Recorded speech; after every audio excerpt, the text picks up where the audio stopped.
This is NDTV.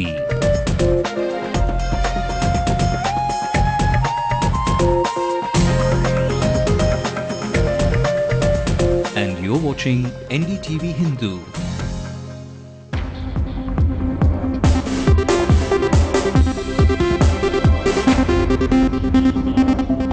Good evening, you're watching the news tonight with me, Divya. Well, our top story tonight, another attempt to kill for honor, and Salim joins me for more details. And the Sterlite copper smelting factory is in the spotlight once again, and Ashmit will take us through the twists and turns this case is going through. Before we get you into the details, a look at the headlines at 9. It's a horrific crime. A father attempts to murder his own daughter, and her crime, she married the man she loved. Are the pollution levels at the Tuticorin Sterlite plant normal or not? CPCB and TNPCB give different reports to the Apex Court.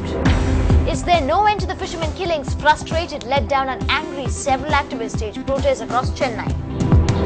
High Court issues show cause notice to Tourism Secretary, government to respond in a week's time on why it did not follow orders. January 25th will be celebrated as National Voters Day to motivate young and fresh voters. Proud to be a voter. That feeling has to come in. Will the Danny Boyle-Rahman combo climb to reach mountain-high expectations? 127 hours will hit the screens. You didn't tell anyone where you were going.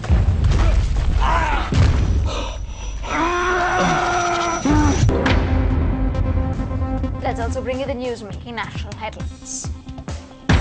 Top BJP leaders arriving for the Ekta Yatra locked in at the Jammu airport. और ये तो अब जिस तरह का आक्रामक व्यवहार किया गया है विपक्ष के नेताओं के साथ, इसकी हम बहुत भर्त्सना करते हैं, बहुत कंडेम करते हैं। Suicide bomber sets of explosion at Moscow airport, killing 23 people and injuring 130 people. Tainted CWG chairman Suresh Kalmadi has finally been sacked with immediate effect. Ram Jethmalani argues against the BJP Chhattisgarh government in activist Binayak Sen's bail hearing. Karnataka Governor Bharadwaj has insulted the constitution, L.K. Advani says after BJP leaders asked the president to recall him. And Leatta Pace and Mahesh Bhupati enter the quarter-finals of the Australian Open. Well, our top story tonight, it's another attempt to kill for honor. A father slit his own daughter's throat, and what was her crime? This Hindu girl married a Christian boy, and all this in the heart of a police station. This girl, only 19, is now in a critical condition and has been admitted in the ICU in a private hospital, and her father has been arrested under charges of attempt to murder.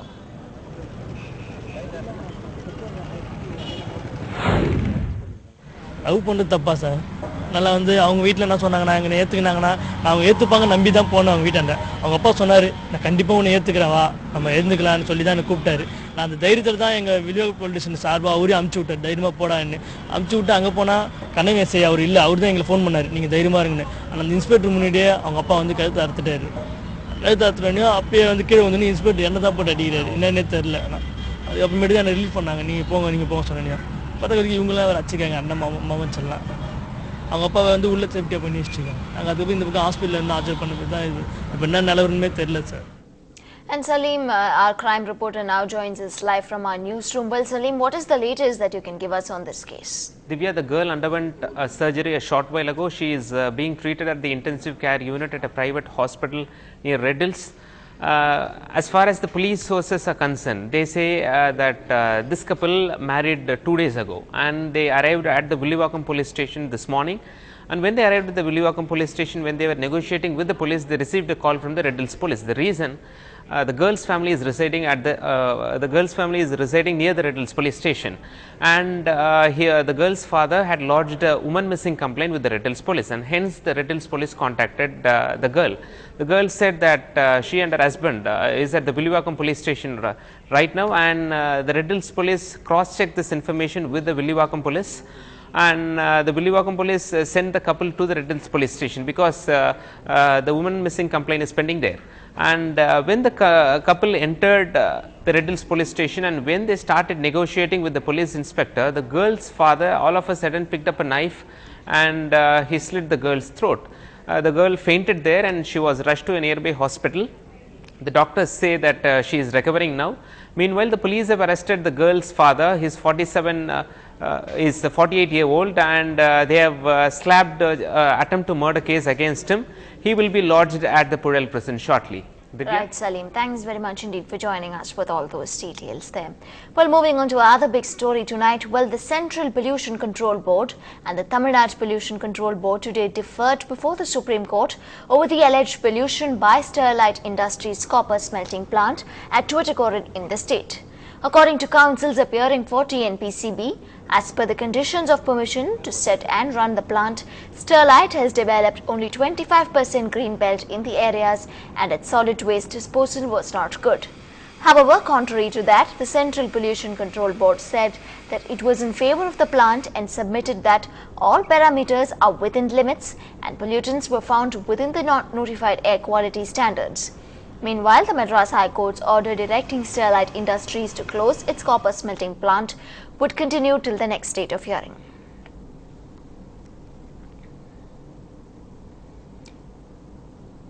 And my colleague Ashmit joins me for more on this now. Well, Ashmit, what really led to the shutting down of this smelting plant?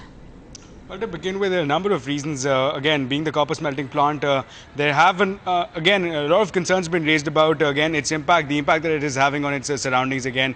And keep in mind that it is, again, only within the 25-kilometer radius of this ecological fragile area. And also the fact that it is only miles away from the coast. So, again, a lot of concerns were being brought up by environmentalists and agencies such as the National Trust for Clean Environment. So again, a lot of concerns were being raised. On the back of that, the High Court again struck down on this copper smelting plant of Sterlite Industries on the 28th of September 2010 when it ordered the closure of this smelter plant.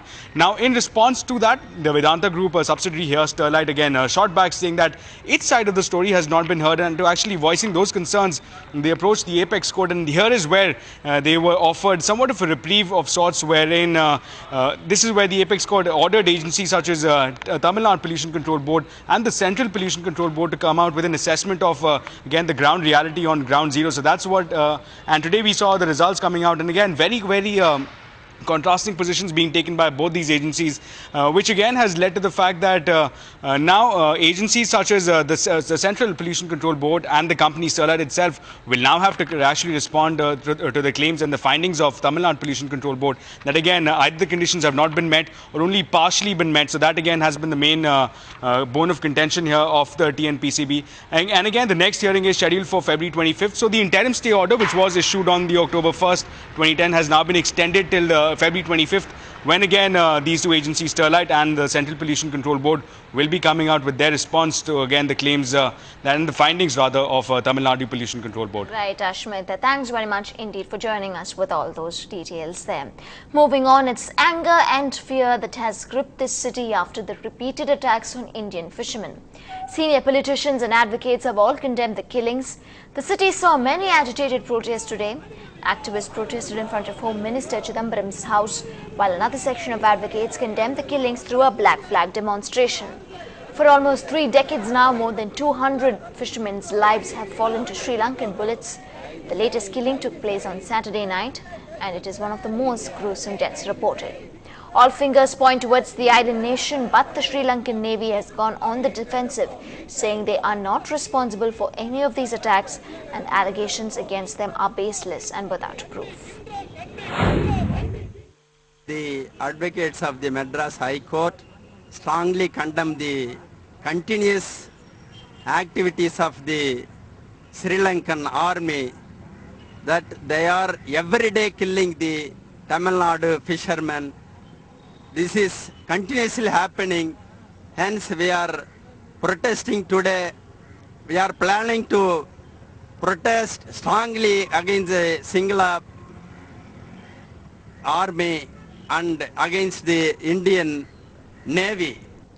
Well, the Madras High Court has issued a show-cause notice to the Tamil Nadu Tourism Secretary S.S. Jawahar today.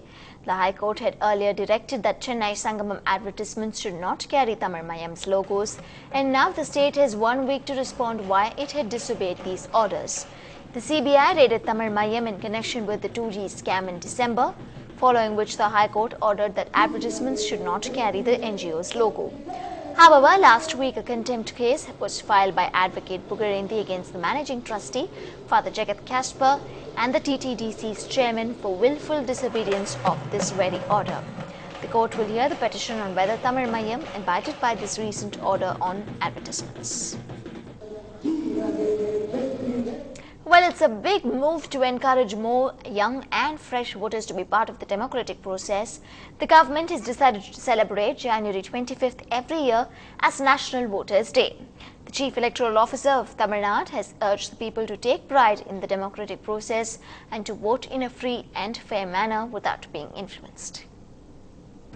If you are not in the electoral rolls, you should apply and get your name in the electoral rolls. So that is the first objective, to get maximum all the people who are eligible in the electoral rolls. That is the first objective of the National Voters' Day. Second objective is that even if a lot of people are there in the electoral rolls, they don't vote. You see, the last election 73% only voted, before that only 70% voted. So around 25 to 30% are not participating in the electoral process. So objective is to motivate everyone, come and vote, especially in the light that we have assembly elections this year. And third objective is, if you vote with a conscience in a free and fair manner, without getting influenced by any illegal inducement or anything. So these are the three adjectives. Proud to be a voter. That feeling has to come in. Well, Islamic rebels have stuck at the heart of Russia, claiming more than a dozen and injuring scores of other passengers. We'll get you the details on this tragic story on the other side.